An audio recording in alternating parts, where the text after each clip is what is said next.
আসসালামু আলাইকুম, welcome to my channel Nasima's kitchen. আজকে আমি তৈরি করব ব্যাচেলার কুকিং স্পেশাল। এটা একদম ঘরোয়া রান্না, ঝটপট রেসিপি। আমার লাগছে 4টা সিদ্ধ ডিম, 4টা সিদ্ধ আলু, হাফ কাপ পেঁয়াজ কুচি, 2টা টমেটো, 1/4 চামচ মেথি, লবণ, 1 চামচ রসুন বাটা, 1 চামচ আদা বাটা, হলুদের গুঁড়ো 1 চামচ, মরিচের গুঁড়ো 1 চামচ, ধনিয়া গুঁড়ো 1 চামচ, ভাজা জিরার গুঁড়ো হাফ চামচ, কিছু ফ্রেশ ধনিয়া পাতা আর কয়েকটা কাঁচামরিচ। বিসমিল্লাহির রহমানির রহিম। আমরা চুলায় একটা প্যান বসিয়ে দিয়েছি, দিয়ে দিচ্ছি তেল, রান্নার রেগুলার তেল। তেলটা যখন গরম হয়ে যাবে আমরা দিয়ে দিচ্ছি 1/4 চামচ মেথি। মেথিটা আমরা হালকা নেড়ে চেড়ে ভেজে নেব। একটা সুন্দর অ্যারোমা বের হবে যখন আমরা পেঁয়াজ কুচি দিয়ে দিচ্ছি। মেথি অনেকক্ষণ ধরে ভাজা যাবে না, তাই তিতা হয়ে যাবে। পেঁয়াজ কুচিটা আমরা কালার চেঞ্জ হয়ে একদম নরম হয়ে আসা পর্যন্ত ভাজবো। আমাদের পেঁয়াজ কুচিটা ভাজা হয়ে গিয়েছে, অনেকটা সফট হয়ে গিয়েছে, ভাজা হয়ে গিয়েছে। এখন আমরা এখানে অ্যাড করে দিচ্ছি আদা বাটা 1 চামচ, রসুন বাটা 1 চামচ। এটা আমরা পেঁয়াজ কুচির সাথে নেড়ে চেড়ে কিছুক্ষণ ভেজে নিব। এই রান্না করতে আমাদের বেশিক্ষণ সময় লাগবে না, যেহেতু ডিম আলু দুটোই আমাদের সিদ্ধ। দিয়ে দিচ্ছি এখানে হলুদের গুঁড়ো, মরিচের গুঁড়ো, ধনিয়া গুঁড়ো দিয়ে আমরা মশলাটা খুব ভালোভাবে কষিয়ে নিব কিছুক্ষণ। এখন দিয়ে দিচ্ছি আমরা টমেটো স্লাইস। টমেটোগুলো আমরা মশলার সাথে ভালোভাবে কষিয়ে নিব। টমেটোগুলো একদম সিদ্ধ হয়ে যাবে। দিয়ে দিচ্ছি সামান্য একটু পানি।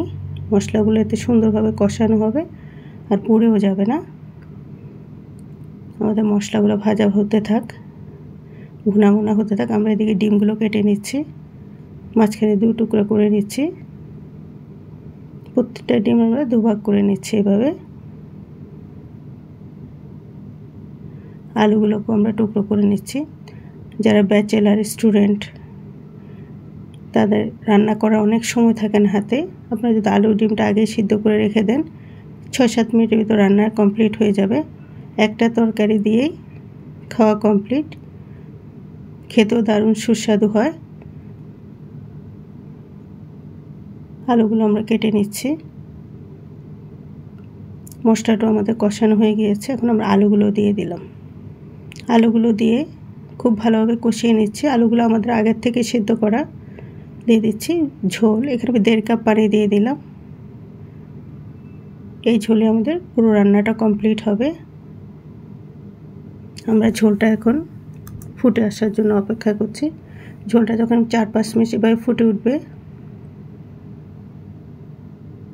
তখন আমরা এখানে ডিমগুলো অ্যাড করে দিচ্ছি। হালকা নেড়ে চেড়ে দিলাম। এখন দিয়ে দিচ্ছি ভাজা জিরার গুঁড়ো হাফ চামচ। একদম ঘরোয়া মশলা রান্না, প্রত্যেকটা জিনিস আমাদের বাসায় সবার রান্নাঘরেই থাকে। নেড়ে চেড়ে মিশিয়ে দিচ্ছি। এখন আমাদের এটা 5-6 মিনিটের জন্য ঢেকে দিলাম।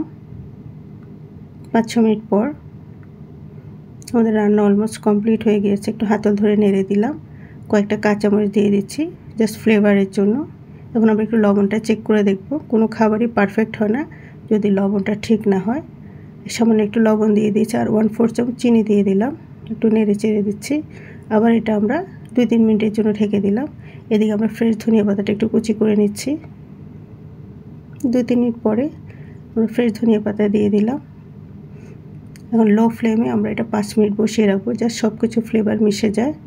5 মিনিট পর আমাদের রেডি ডিম আলুর কারি। এখন আমরা একটা সার্ভিং ডিশে সার্ভ করে দিচ্ছি। আপনারা যারা এই ডিম আলু কারিটা খেয়েছেন তারা তো এই স্বাদটা জানেন। একদম ইজি রেসিপি। এরকম একটা তরকারি থাকলে আর কিছুই লাগে না। এভাবে একবার তৈরি করে দেখবেন, ভালো লাগবে ইনশাআল্লাহ।